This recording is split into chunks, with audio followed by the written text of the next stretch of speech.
어, 제가 있는 곳은 아마존 7,000km 중에서 중상류 약 한 4,500km 정도 되는 그 지역에 살고 있습니다. 이 한국에서 세계 지도를 볼 때는 이 남미가 잘 보이지 않아요. 그렇죠? 이제 동남아 중심으로 해서 눈에 들어오는데 남미는 제일 밑에 오른쪽에 들어가 있어요. 그래서 제가 있는 곳은 여러분들이 아주 귀에 익숙한 그 아마존 마케팅하는 그 곡이 아니고, 현재 여러분들이 앉아 있는 이 자리에서 포크레인을 파고 내려가면 거기에 우리 아마존 동네가 나와요. 그래서 그곳에서 인디오 강변에 흩어져 있는 인디오 종족들을 대상으로 해서 사역을 하고 있습니다. 그곳에도 아마존 청정 지역에도 코로나가 예외 없이 닥쳤고, 브라질 통계만 보았을 때, 제가 사역지가 콜롬비아, 페루, 브라질 세 나라가 마주치는 그 지역인데 우리 집 앞으로 아마존 강이 흐르고 있어요. 제 집 앞으로. 네, 브라질 통계만 해도 약 70만 명 정도가 코로나 때 희생이 있었습니다. 한국 같으면 70만 정도 되면 어느 정도 도시가 됩니까? 대전이 그 정도 됩니까? 어쨌든 많은 희생이 있었습니다. 그 가운데 우리 성도님들께서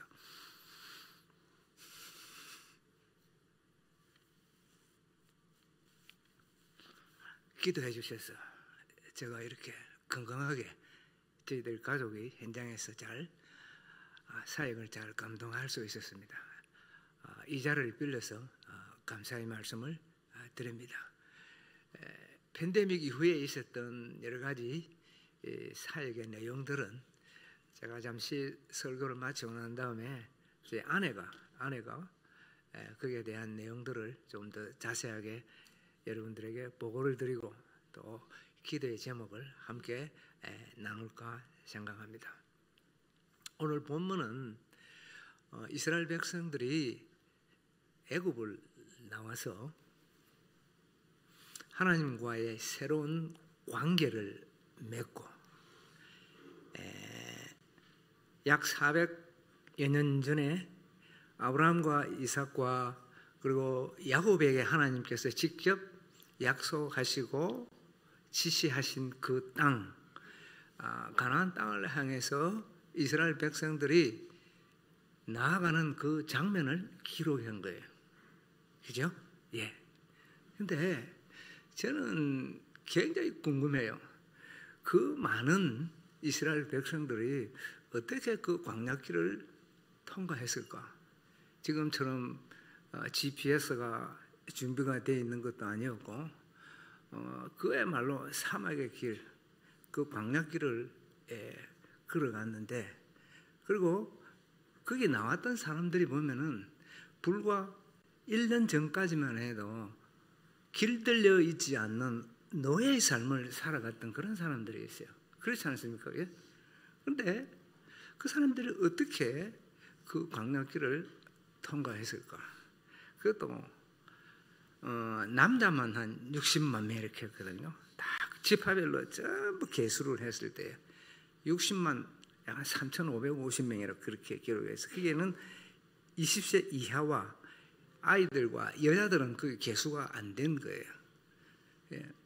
엄청난 거대한 인구가 어떻게 통과했을까? 그 아침 식사를 하기 위해서 커피를 끓여야 되잖아요, 그죠? 커피를 어느 정도 끓여야 되면 빵은 얼마나 그 사람들이 구입해서 먹었을까? 우리가 상상을 해보고 텐트를 몇 개를 쳐야 그 사람들이 거기에 살아갈 수 있었을까?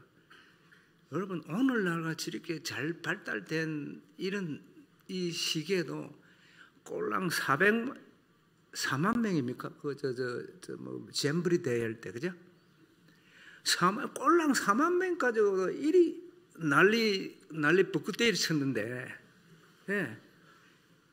60만에 한 200만, 300만 되는 이 백성들이 어떻게 광야길을 걸어갔느냐 말이에요. 그죠? 예. 그래서 오늘 우리 21세기 오늘 첨단의 세계를 걸어가는 우리 이 광야길에 그 이스라엘 백성들이 걸어갔던 그 광야길을 어떻게 걸어갔는가를 우리가 말씀을 통해서 우리가 살펴보고 그분들이 시행했던 지혜를 우리의 삶 속에 적용해 간다고 하면은 우리 두려운 내일의 광야길 가운데 어려움이 없는 거예요. 왜? 그대로 카피하면 되잖아요. 그죠? 그대로 카피하면 되는 거예요. 예. 저는 참 두려워요. 이 한국 사회가 너무 급히 돌아가고 적응이 잘 안 돼요. 근데 제가 살고 있는 그 동네는 여전히 아날로그 시대야. 1960년대, 70년대 그 세계 살아가고 있는 거야. 안 되는 것도 없고 되는 것도 없고 그런데 되고 있어요. 그런 거예요. 세상이 얼마나 편한지 몰라요. 네. 근데 여기는 너무 힘든 거야. 너무 두려운 거야. 제가 아침마다 일어나서 하나님 앞에 기도하는 게 있어요. 나의 힘이 되신 여호와요. 나의 힘이 되신, 제가 눈 뜨면 제일 외치는 게 이겁니다. 여기서나 현장에서. 왜? 두려운 거였어요. 두려운 거야. 이 삶을 어떻게 내가 돌파해 나갈까? 답이 이스라엘 백성들이 광야길을 걸어갔던 이 길을 따라가면은 내가 모르는 가운데 하나님께서 나의 옷이 닳지 아니하고 나의 신발이 닳지 아니하고 나의 일용할 양식이 끊임없이 이스라엘 광야길에 공급된 그 현장을 체험할 수가 있는 거예요. 그래서 오늘 우리 사랑하는 우리 성도님들을 이스라엘 백성들이 걸어갔던 광야길로 여러분들 제가 초대하고 싶었어요. 어떻게 걸어갔는가? 근데 이스라엘 백성들이 걸어간 데는 그 광야길을 통과한 데는 3가지 원칙이 있었어요. 이게 뭐냐면은 전진하는 원칙이 하나 있었어요. 전진. 어떻게 200만, 300만 되는 그 거대한 그룹이 전진할 수 있었을까? 그렇잖아요. 궁금하잖아요. 그죠? 그리고 두 번째로 그 사람들 잠은 도대체 어떻게 잤는가? 이 수경 원칙이 있어요. 그래요. 전진하는 원칙, 수경 원칙. 세 번째, 이 사람들 전진하지 아니하고 잠을 자지 않을 때 일반 그 삶의 생활 원칙은 어떻게 했는가? 이 3가지를 한번 살펴보고 싶어요. 그걸 우리 삶 속에 오늘 적용해 보자는 게. 예. 그럼 이 이스라엘 백성들은 어떻게 앞으로 나갔을까? 이 파워포인트 한번 떼어보세요. 예. 이스라엘 백성들이 무리를 지어가지고 가나안 땅을 향해 나갈 때에 하나님께서 너희들은 이렇게 앞으로 나가라 했어요. 그래서 민수기 1장에서부터 쭉 기록된 말씀을 제가 요약을 한 게 저거예요. 보세요. 이스라엘 백성들이 하나님 말씀대로 각 세 지파별로 4그룹을 만들었어요. 몇 그룹? 4그룹을 만들었어요. 예. 그래서 1대 유다 진영, 유다 진기라고 봐요. 진기. 두 번째 그룹이 누구죠? 루벤. 세 번째 진기가 에브라임. 네 번째 단. 그런데 이 백성들이 각 3그룹으로 이렇게 쭉 전진해 가는데 그냥 가라 그런 게 아니었어요. 예. 제일 앞에 누가 섰습니까? 하나님의 법궤, 하나님의 언약궤가 섰어요. 제일 앞에 가는 거예요. 그리고 그 다음 그룹은 각 3그룹이, 3지파가 쭉 따라가는 거예요. 그러므로 앞뒤 동서남북을 잘 알 수가 없었지만은 하나님이 앞서가는 그 길을 따라만 가면 됐어요. 그런데 하나님이 어디로 가는데 어디에 있는데 모르잖아요. 그런데 하나님께서 내가 여기 있다고 분명히 표시를 했어요. 이게 뭐냐면 하나님께서 이스라엘 백성들과 언약식을 거행하고 난 다음에 내가 너희들의 삶을 책임지시겠다 했어요. 너희들은 나의 백성이 되고 나는 너희의 신이 될 거야. 그리고 너희들이 내가 준 이 계명을 잘 지켜 행하면 내가 끝까지 책임지시겠다 했어요. 너희 삶 가운데. 그리고 내가 너희들과 함께 있겠다고 그랬어요. 알겠어요? 너희들과 함께 있겠다 그랬어요. 그래서 하나님께서 뭐라고 이야기했느냐면 내가 너희들하고 함께 있으려고 하는데 내 집을 좀 지어다오 그랬어요. 내 집을 지어다오 그랬어요. 예. 그래서 하나님께서 모세에게 내 집을 짓도록 내가 거할 처소를 하나님께서 마련하게 해서 디자인을 주셨어요. 블루프린트를 줬어요. 누구에게? 모세에게 줬어요. 이렇게 똑똑 지어도 그럼 내가 그곳에 내가 거하겠다 했어요. 그게 뭡니까 여러분들? 하나님 집이 뭐죠? 뭡니까? 성막이에요. 성막. 성막을 하나님 주시고 성막이 다 완성이 됐을 때 하나님께서 그곳에 임재하셨어요. 낮에는 구름기둥, 밤에는 불기둥으로 내가 너와 함께 했을 거야. 이스라엘 백성 가운데 함께 있겠다 그랬어요. 이게 뭡니까? 구약의 오순절이에요. 하나님께서 땅 위에 인간들에게 내려오신 그 유명한 구약의 오순절이 거기에 일어난 거예요. 예수님께서는 성탄하시고 성령을 오순절 그때 하나님께서 내려주셨어요. 예. 신약의 오순절에 앞서서 하나님께서는 직접 언약식을 거행하고 그의 백성들을 책임지시기 위해서는 직접 내려오시고 그곳에 거하셨어요. 그러면 하나님께서 계신 그곳은 이스라엘 백성들이 다 알 수가 있었어요. 여러분 제일 앞서가는 이스라엘 백성들, 이 하나님께서 이미 구름으로 앞서가는 거기만 따라만 가면 된 거예요. 오늘 우리도 마찬가지예요. 어릴 거 하나도 없어요. 그죠? 하나님 앞서가는데 따라가면 되는 거예요. 그런데 문제는 하나님 어디에 있느냐예요. 내 삶 속에 하나님 어디에 있느냐. 그렇잖아요. 보여야 될 거 아니에요. 그 영이신 하나님 우리가 볼 수가 없어요. 그런데 볼 수가 있는 게 뭐냐. 내가 하나님 관계 속에 들어가 있어야 되는 게. 하나님이 손을 내밀고 있을 때 손을 잡고 따라가면 되는 거잖아요. 그죠? 그러므로 우리가 하나님과의 관계 속에 있어야 되는데 하나님께서 이스라엘 백성 가운데 내가 너희들과 관계 속에 있기를 원하는 조건을 하나 이야기했어요. 그게 뭐냐면 내가 거룩한 것처럼 너희들도 거룩하라 그랬어요. 너희들도. 예. 그래서 하나님께서는 내가 있는 이 진영 가운데 죄와 관련된 것 좀 두지 마. 전부 다 진영 밖으로 버리겠어요. 죄와 관련된 문둥병, 유출병, 그 외에 부정한 모든 것들은 내가 있는 이 진영에서 다 진영 밖으로 다 버리라 그랬어요. 우리 예수님도 돌아가실 때 세상대를 모두 지고 가실 때 영문 밖으로 벌어졌어요. 예, 죄가 그처럼 더럽고 무서운 거예요. 하나님께서 거할 수가 없는 거예요. 심지어 하나님께서는 하나님 계신 그 이스라엘 백성 진영 가운데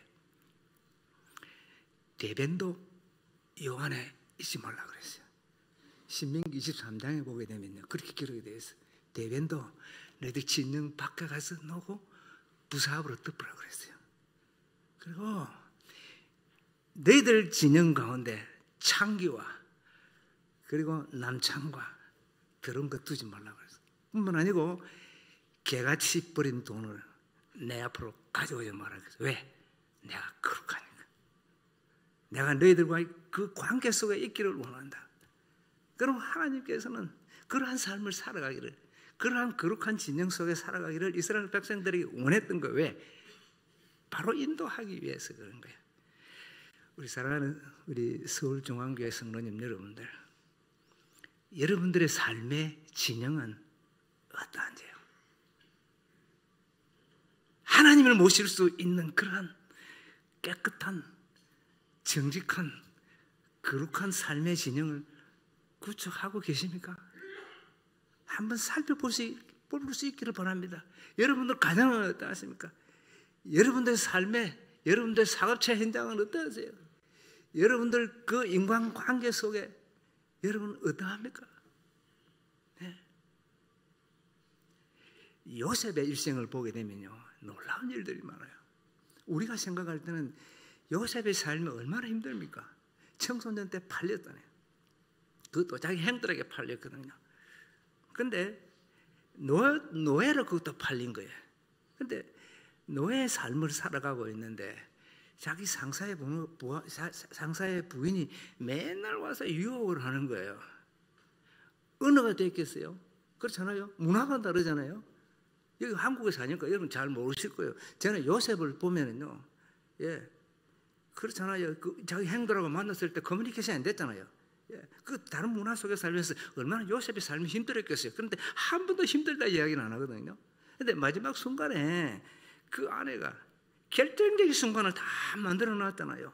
예, 그의 삶이 쉽지 않았을 것은 분명한데 그가 부인의 삶을 들어주었을 때, 관계를 맺기를 원하는 그 삶을, 그 원하는 것을 들어줬을 때 어떤 면에서 보면요, 인간적으로 보면은 요셉의 삶이 펴질 수도 있을 거예요.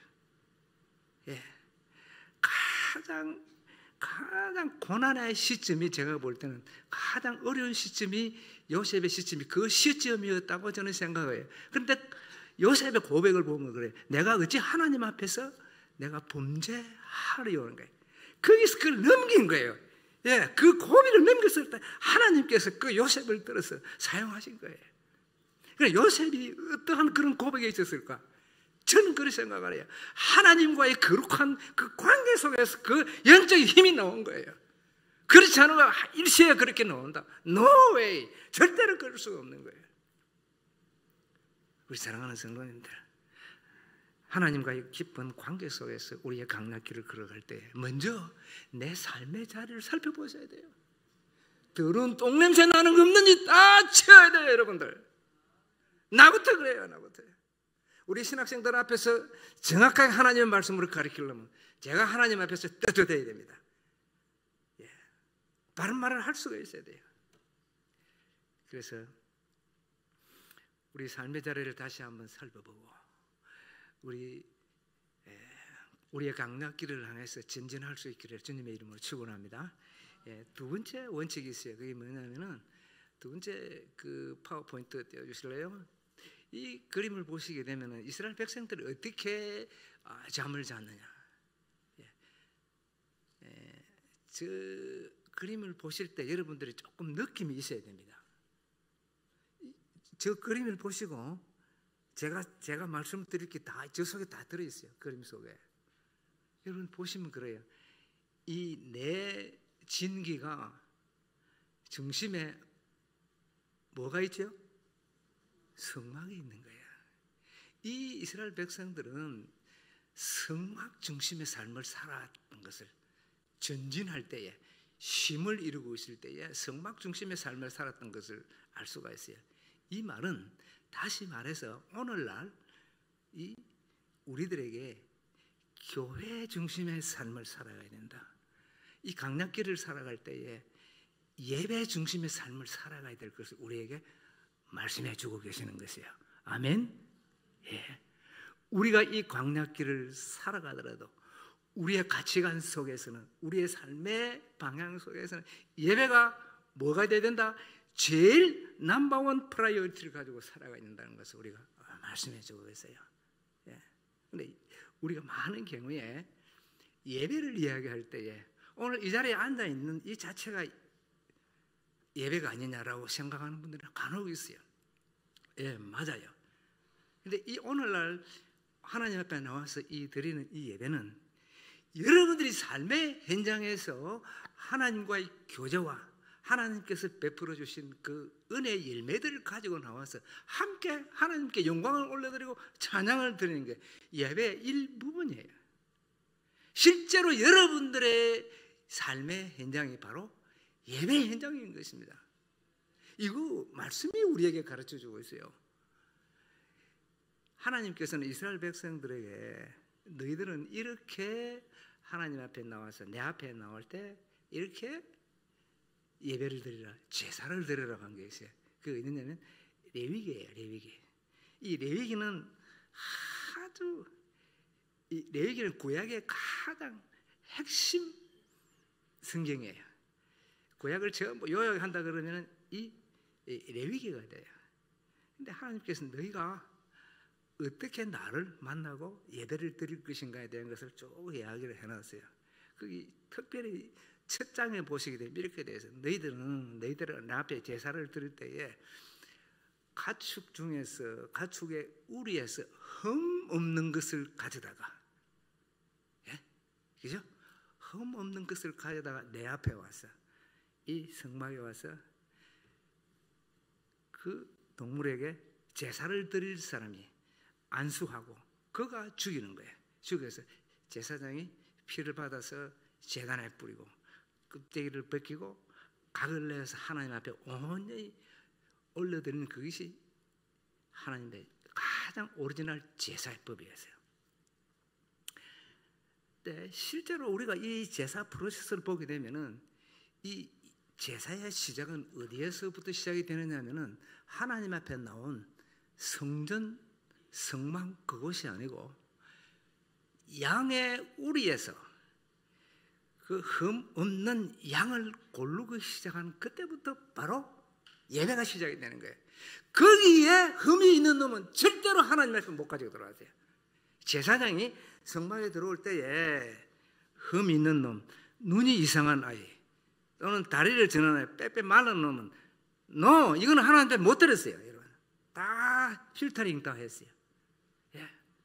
흠이 없고 든든하고 기름진 것을 하나님에 바쳤어요. 이것은 우리가 예배의 자세가 어떠해야 된다는 것을, 예배의 시작이 어디가부터 시작이 된다는 것을 말씀해 주고 있는 거예요. 이곳 예배당이 아니고 어디라고? 삶의 현장이 바로 예배라고 하는 것을 우리에게 말씀해 주고 있는 거예요. 그래서 사도 바울은 너희 삶을 하나님이 기뻐하시는 산 제물로 드리라. 이것이 내 영적 예배라고 우리에게 말씀하고 있지 않습니까? 하나님께서 성경에 기록된 최초의 제사가 창세기 4장에 나옵니다. 거기에 아담과 아벨이 각각 제물을 드려요. 예배를 드리지 않습니까?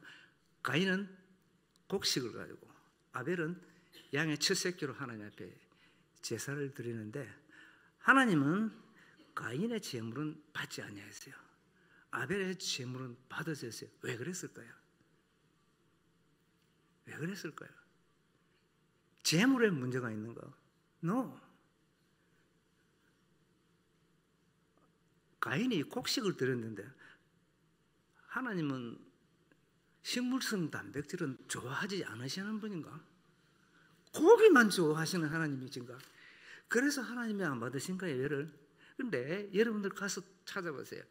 레위기 2장에 보시게 되면 소제라 하는 게 있어요. 그거는 하나님 앞에 소제를 곡식을 가지고 제사를 드리는 방법이 나와요. 그렇죠? 그죠? 그러면 제물이 문제가 아니라는 얘기예요. 그런데 그 창세기 4장 3절 4절 5절을 보시면 표현이 이렇게 되어 있어요. 하나님께서 가인과 그의 제물은 받지 아니하시고 아벨과 그의 제물을 받으셨다 그랬어요. 제물보다 뭐가 먼저 나오죠? 사람이 먼저 나오는 거예요. 제물보다 사람이 먼저 나오는 거예요. 하나님께서는 제물보다도 여러분들의 인격, 여러분들의 삶을 먼저 받으시는 거예요. 저는 이렇게 생각하고 있어요. 가인이 양을 가지고 하나님 앞에 들었을 때 받으셨을까? No! 왜? 하나님 보실 때는 가인의 삶을 봐서는 도저히 저놈의 제사는 내가 받을 수가 없어. 저놈의 삶을 보니까 나는 보기 싫어. 그런 거예요. 그러므로 우리 사랑하는 성도님들, 우리의 삶이 바로 예배인 것입니다. 매일매일 여러분들의 삶 가운데 예배의 삶을 살아갈 때에 광야길이 피곤하지 않는 거예요. 피곤하지 않는 거예요. 예배 중심적인 삶을 살아갈 때에 여러분들 매일 승리하는 삶을 살아갈 수 있는 거예요. 하나님께서 엘리 제사장의 가문을 보고 이렇게 이야기했어요. 너가 제사를 소홀히 한 너의 죄에 대해서 어떠한 제물로도 내가 용서하지 않는다 그랬어요. 왜? 예배를 소홀했기 때문에. 그러므로 하나님께 예배를 중하게 여기는 그분이 바로 성공적인 삶을 살아갈 수 있는 것입니다. 그러므로 우리가 우리의 삶이 어렵더라도 삶 가운데 하나님을 매일 만나고 그런 예배의 삶을 살아가는 우리 성도님 되시기를 주님의 이름으로 축복합니다. 한 가지가 있어요. 시간이 좀 가도 그럼 이스라엘 백성들이 어떻게 전진하지 아니하고 잠을 자지 아니하고 생활 원칙은 어땠을까? 오늘 본문의 말씀이 기록이 되어 있어요. 찾아볼까요? 10장 2절에 이렇게 되어 있어요. 은나팔 둘을 만들 때 두들겨 만들어서 그것으로 회중을 소집하여 진영을 출발하게 할 것이라. 3절에 은나팔 두 개를 불 때는 온 회중이 회막문 앞에 모이고, 또 5절에 너희가 그것을 크게 불 때는 동쪽 진영이 행진하고, 두 번째로 크게 불 때는 남쪽 진영이 크게 하고, 또 회중을 모을 때는 또 하나님 앞에 제사를 할 때, 그리고 전쟁회로 나갈 때 모든 것들이 은나팔 신호에 따라서 움직인 것을 볼 수가 있어요. 그 무슨 이야기입니까?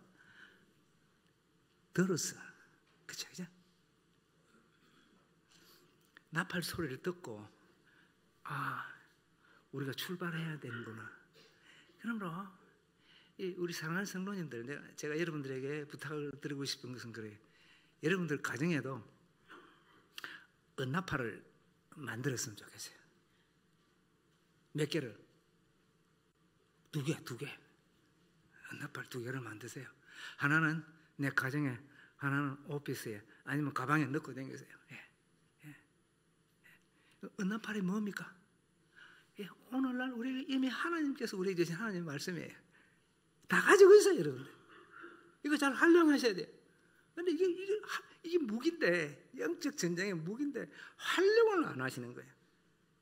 쓸 줄 몰라. 이게요, 공격 무기도 되고 방어 무기도 다 되는 거예요. 근데 문제가 오늘날 우리 성도님들이 너무 바빠.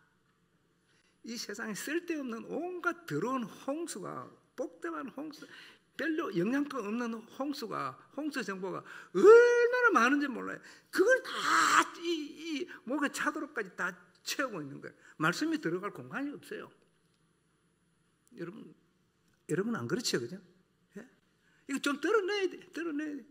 그게 말씀이 들어가야 돼. 그래서 예수님께서는 바리새인들에게 너희가 말씀이 없으므로 말씀이 나를 죽이려 하는도다 그렇게 이야기했어요. 그러므로 우리 사랑하는 성도님들, 말씀을 내 것으로 많이 드셔야 돼요. 사도 요한은 말씀을 만진다고 그랬어요. 또 말씀을 먹는다고 그랬어요. 그죠?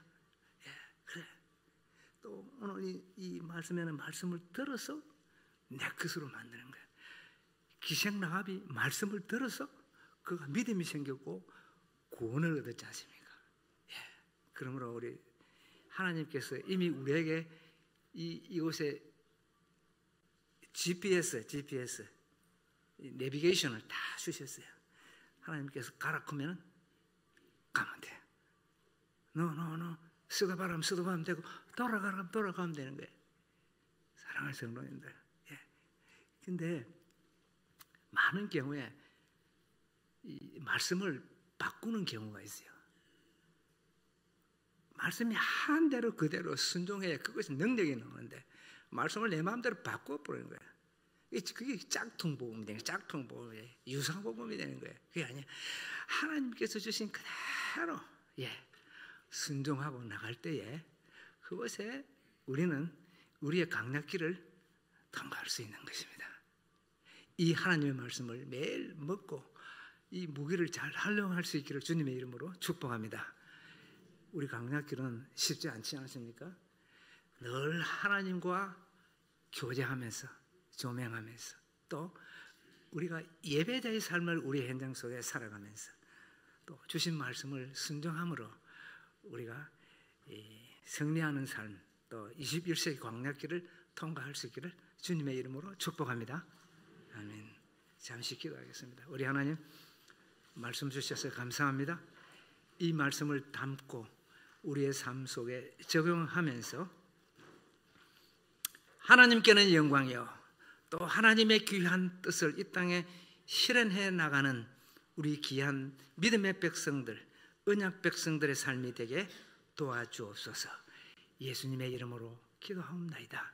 아멘.